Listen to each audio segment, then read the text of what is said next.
갑자기 내게 나타나준 너.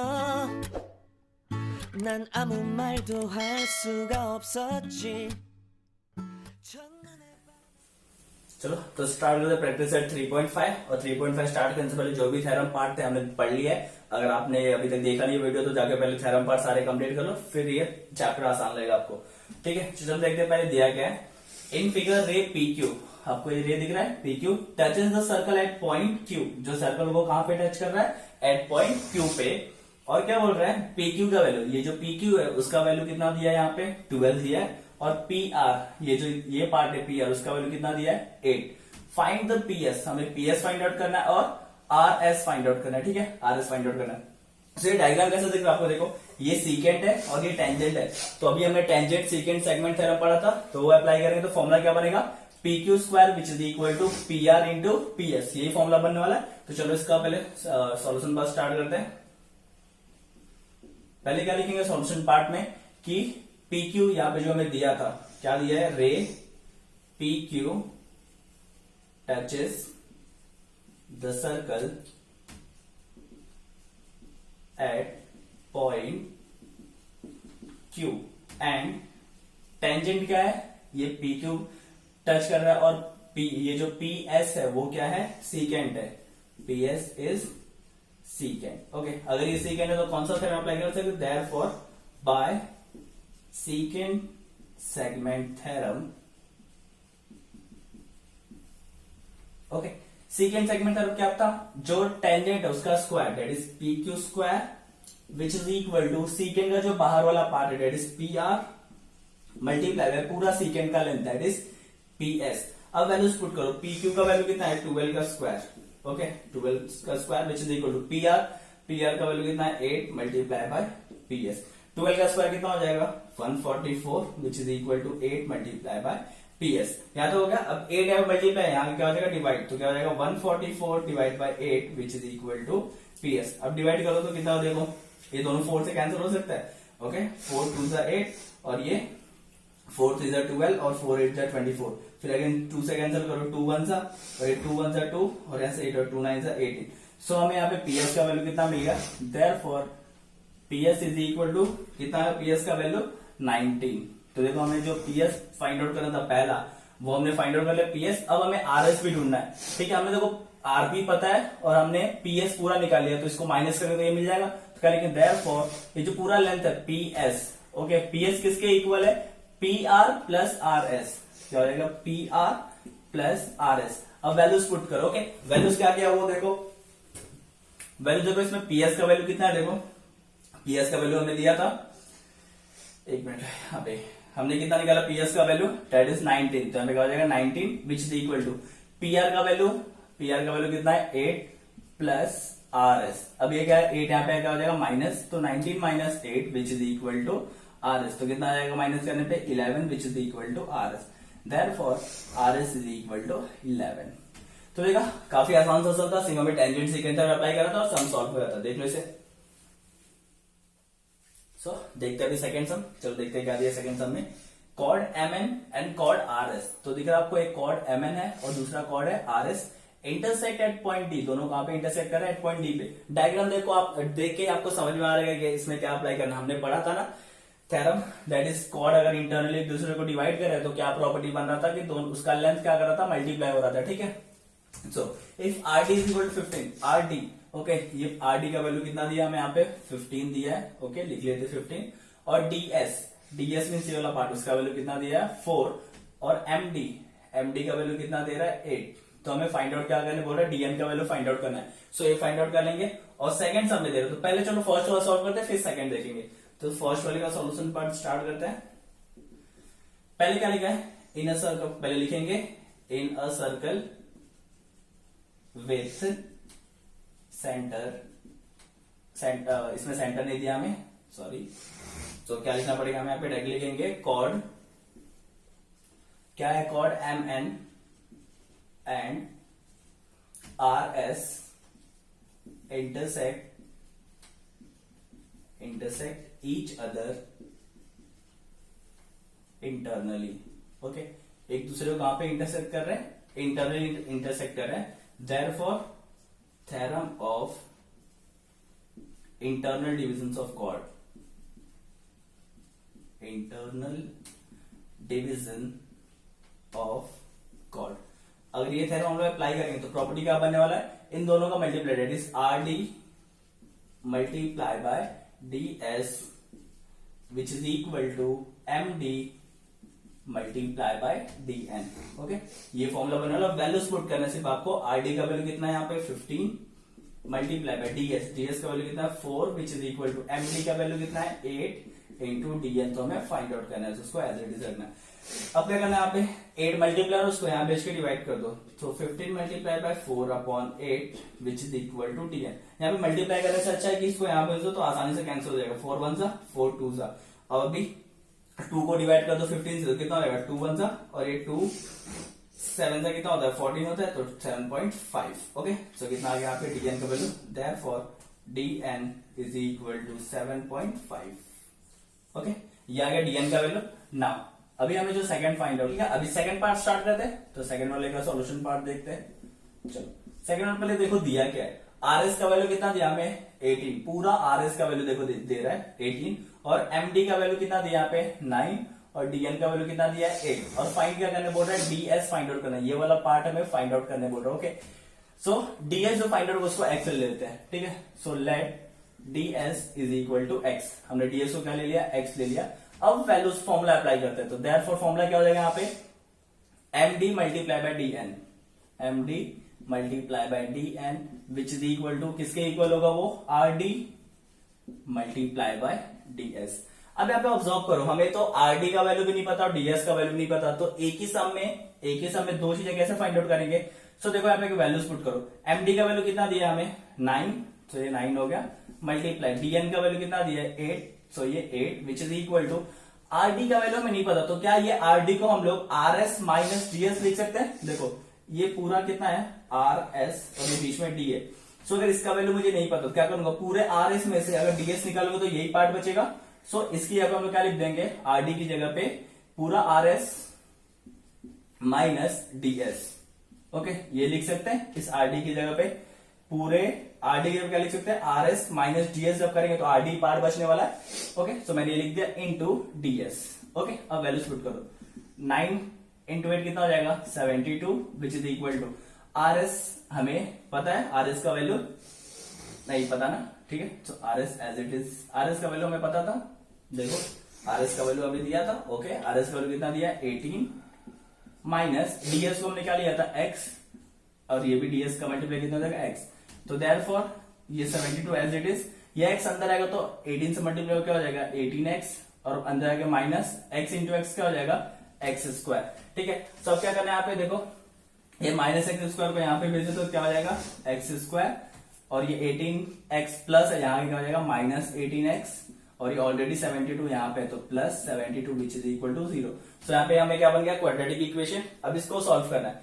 सो हमें मल्टीप्लाई करने में कितना चाहिए 72, और प्लस माइनस करने पे 18 चाहिए. तो ऐसा कोई नंबर है तो 12 6 72 होता है. तो देखो क्या चाहिए हमें प्लस 72 चाहिए, तो क्या करेंगे 12 6 कितना होता है 72, और हमें प्लस करने पे 18 चाहिए. तो देखो अगर मैं लिखता हूँ 12 और 6, सो ये क्या पे हमें बड़ा नंबर माइनस में चाहिए. ठीक है, तो ये माइनस और ये माइनस, तो माइनस माइनस क्या होता है प्लस. 12 प्लस 6 कितना हो जाएगा 18, और बिगर नंबर माइनस है तो माइनस 18, और यहाँ पर माइनस माइनस डाल देंगे तो माइनस माइनस क्या हो जाएगा प्लस होने वाला है. ओके, क्लियर है. सो इसको पुट कर दो, यहाँ पे क्या हो जाएगा X square as it is, ये माइनस 18x की जगह पे क्या लिख देंगे माइनस 12x और minus 6x plus 72 which is equal to 0. अब क्या करना है यहाँ पे आपको पेयर बनाना है.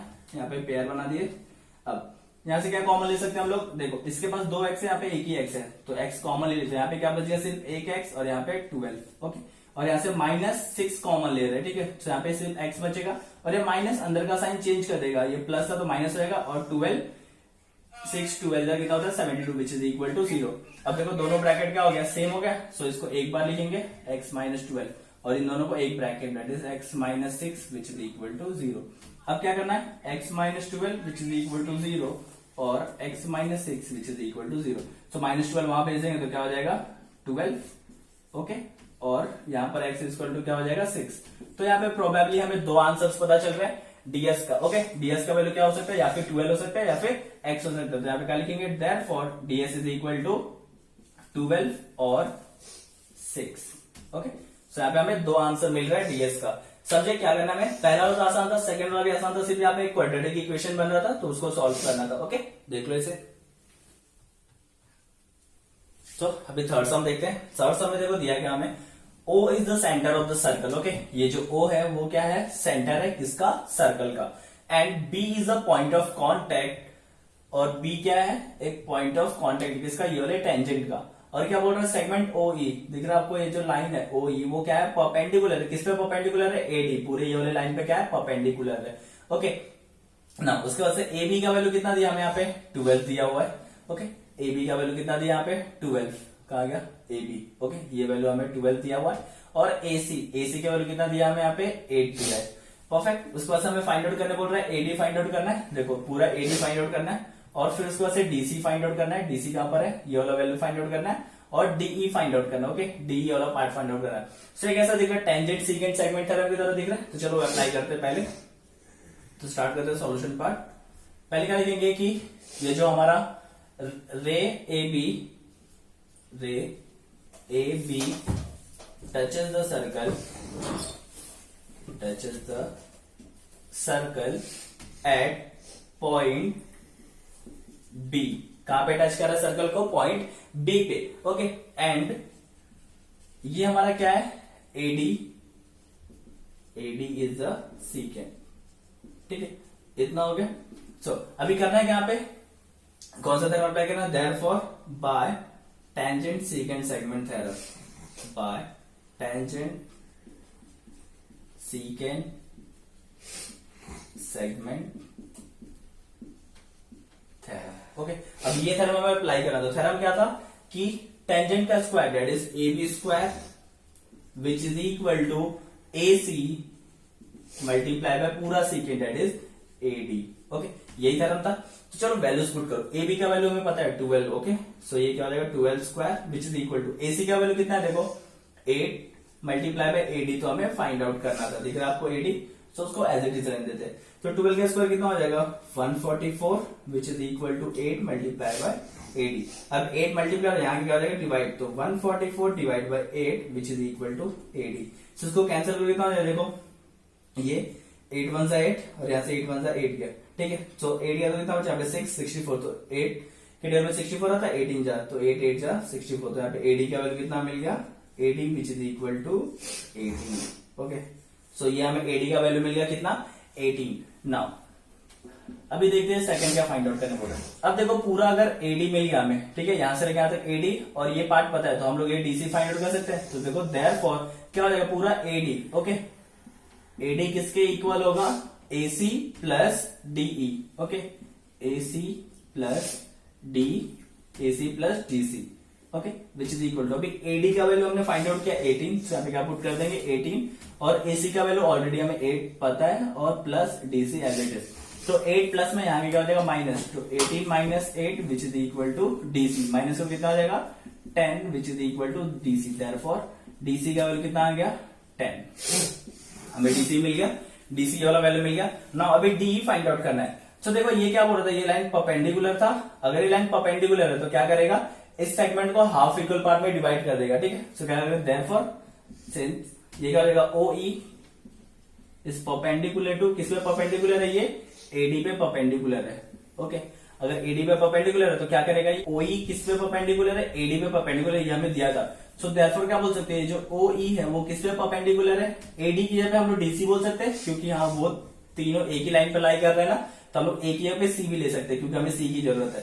सो देयरफॉर अगर हमें DE फाइंड आउट, तो परपेंडिकुलर क्या करता है, हाफ इक्वल पार्ट में डिवाइड कर देता है, तो क्या हो जाएगा, DE is equal to half of, किसका हाफ हो जाएगा, DC का हाफ हो जाएगा।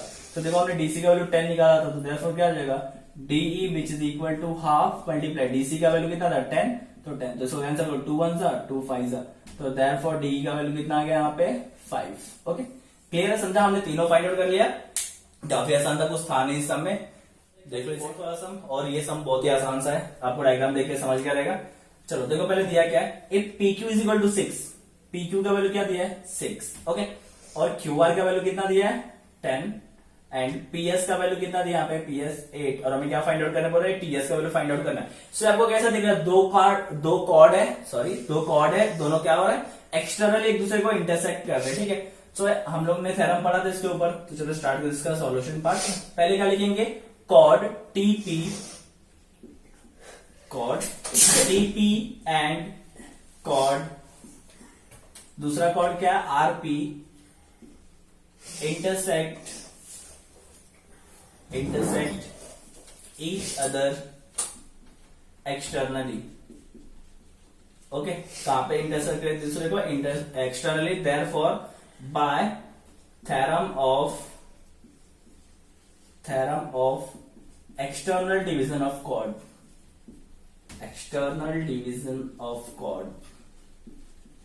ठीक है एक्सटर्नल डिवीजन ऑफ कॉर्ड से क्या हो जाएगा, क्या था फॉर्मूला उसका PS ओके जो बाहर का पार्ट है उसका मल्टीप्लाई बाय पूरा chord that is PT which is equal to again जो बाहर का पार्ट है that is QP multiply by PR। Okay अब वैल्यूज पुट करना सॉल्व करना है। PS का वैल्यू देखो हमें कितना दिया है 8 मल्टीप्लाई बाय PT का वैल्यू PT ओके PT का वैल्यू हमें दिया नहीं, PT का वैल्यू नहीं दिया तो PT एज इट इज रहने देते। और QP का वैल्यू कितना दिया 6 मल्टीप्लाई बाय PR का वैल्यू हमें दिया था देखो नहीं, हमें RQ का वैल्यू दिया था ना, यहाँ पे क्या लिख देते हैं PR। अब ऑब्जर्व करो एक ही साथ तो दो वैल्यू फाइंड आउट नहीं कर सकते। सो देखो हम अगर हम चाहें तो PR का वैल्यू प्लस कर सकते हैं ना। सो PR का value therefore 8 multiply by PT which is equal to 6 multiply by ये क्या हो जाएगा PR का वैल्यू क्या हो जाएगा देखो PR क्या हो जाएगा RQ प्लस QP, इन दोनों को प्लस करने में पूरा PR बनने वाला। सो वैल्यू पुट कर दो देखो 8 multiply by PT which is equal to 6 multiply by RQ का वैल्यू कितना है 10 प्लस 6 ओके सो क्या हो जाएगा 10 प्लस 6 सो क्या हो जाएगा 8 multiply by PT which is equal to 6 multiply by 16। So मिल गया। अभी तो PT फाइंड आउट कर सकते हैं हम लोग। सो क्या करना है 8 यहाँ पे मल्टीप्लाई वहां पे डिवाइड कर दो तो क्या हो जाएगा देखो PT इज इक्वल टू इधर क्या है 6 मल्टीप्लाई बाय 16 और यहाँ पे जो 8 था मल्टीप्लाई वहां जाके हो रहा है डिवाइड। सो कैंसिल कर दो देखो 8 1 जा 8 2 जा 16 और 6 2 जा 12 तो PT का वैल्यू कितना आ गया 12 आ गया। लेकिन हमें PT फाइंड आउट करना था नहीं, हमें क्या फाइंड आउट करना था TS फाइंड आउट करना था। तो देखो PT का वैल्यू पता और SP पता तो मिल जाएगा ना हमें। सो देयरफॉर अब क्या बनने वाला है पूरा PT किसके इक्वल है PS प्लस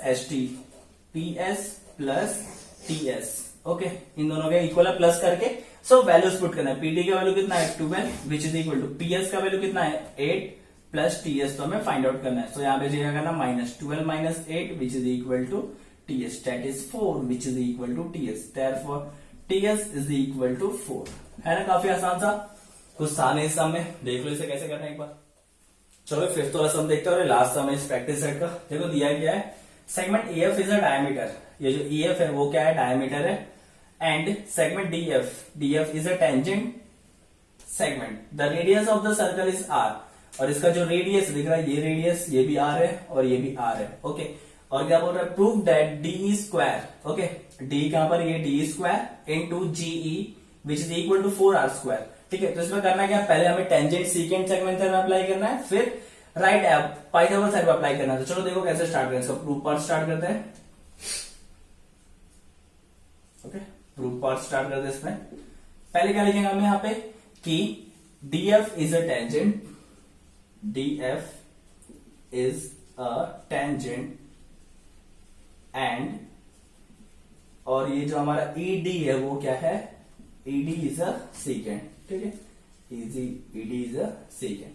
अगर ये सीकेंट है तो हम क्या अप्लाई कर सकते हैं therefore by tangent secant segment theorem, tangent secant segment theorem okay. अभी टेंजेंट सीकेंट सेगमेंट थ्योरम कैसे अप्लाई होगा, ये जो टेंजेंट है उसका square that is DF square is equal to DG multiply by DE okay यही बनने वाला है और इसको आपको नंबर देके रखना है फर्स्ट। क्लियर है, यहाँ पे पहले टेंजेंट सीकेंट थ्योरम अप्लाई कर दिया। अब देखो अगर ऑब्जर्व करोगे तो ये रेडियस है ओके ये रेडियस है और ये टेंजेंट है तो ये क्या होगा 90 डिग्री होगा टेंजेंट थ्योरम से, चलो अप्लाई करते हैं नाउ। क्या लिखेंगे पहले, H F is a radius and ये जो हमारा डीएफ है, DF is tangent. Okay, DF क्या है, टेंजेंट है, therefore by tangent theorem. Okay, क्या हो जाएगा, टेंजेंट थ्योरम से, टेंजेंट थ्योरम से क्या हो जाएगा अभी कि ये जो एंगल है that is angle E F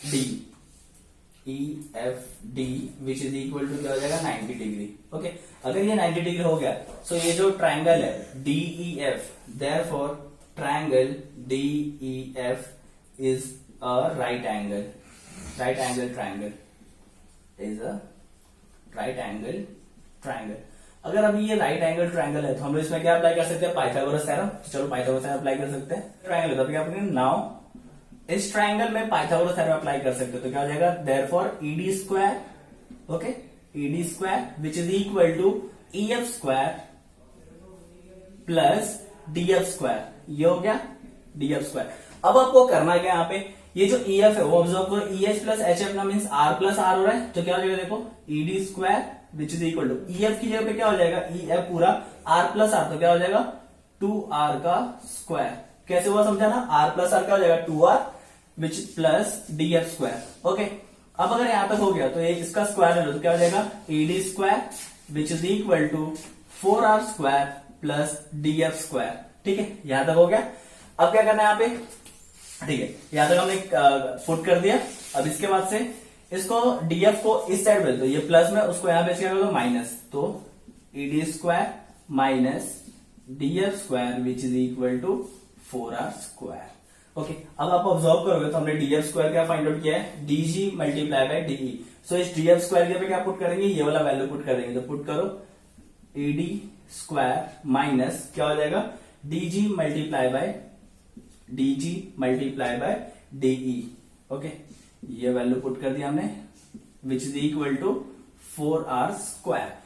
okay, और ये कहां से आया, तो ये आया फ्रॉम फर्स्ट। ओके, ये कहां से आया, फ्रॉम फर्स्ट से।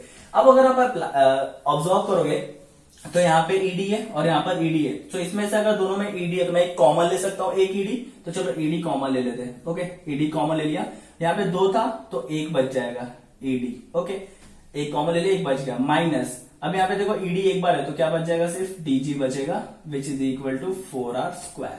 ओके, अब ऑब्जर्व करो ईडी माइनस जे, ईडी के ऊपर देखो ये पूरा ईडी है, उसमें से क्या माइनस कर रहे हैं हम लोग, डीजी माइनस कर रहे हैं, मीन्स ये वाला पार्ट माइनस कर रहे हैं, तो क्या बच जाएगा, पूरे में से ये पार्ट माइनस कर दो, सिर्फ ये ईजी बच जाएगा, तो क्या हो जाएगा ईडी एज इट इज, और इसमें से पूरे ईडी में से जब डीडी माइनस कर रहे हो तो क्या बचने वाला है, सिर्फ ईजी बचने वाला है, सो माइनस ईजी।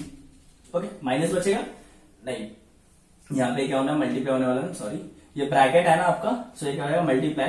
अब जब आपको माइनस करोगे तो क्या बचने वाला है, आपको ईजी बचने वाला है। ठीक है, EG which is equal to 4r square. तो देखो हमें जो फाइंड आउट करना था, DE multiply by EG which is equal to 4r square, hence proof.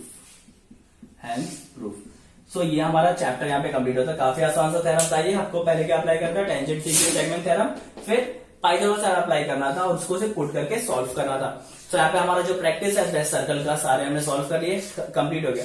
Circles काफी लेंदी था क्योंकि इसमें छोटे छोटे बहुत सारे पार्ट्स थे, इसकी वजह से थोड़ा लेंदी हो गया था। और अगर आप ऐसा सोच रहे हो कि आपको एक बार प्रैक्टिस कर, एक बार पढ़ने से सर्कल चैप्टर के सारे सम्स आ जाएंगे, तो ये गलत है। आपको कम से कम 3 से 4 बार आपको इसके थ्योरम्स, इसके सारे सम्स आपको प्रैक्टिस करने पड़ेंगे, तब जाके ये सर्कल जो चैप्टर है वो आपको आएगा। और चैप्टर काफी इजी है, सिर्फ प्रैक्टिस करो, आ जाएगा चैप्टर। ओके, 매번 야이야이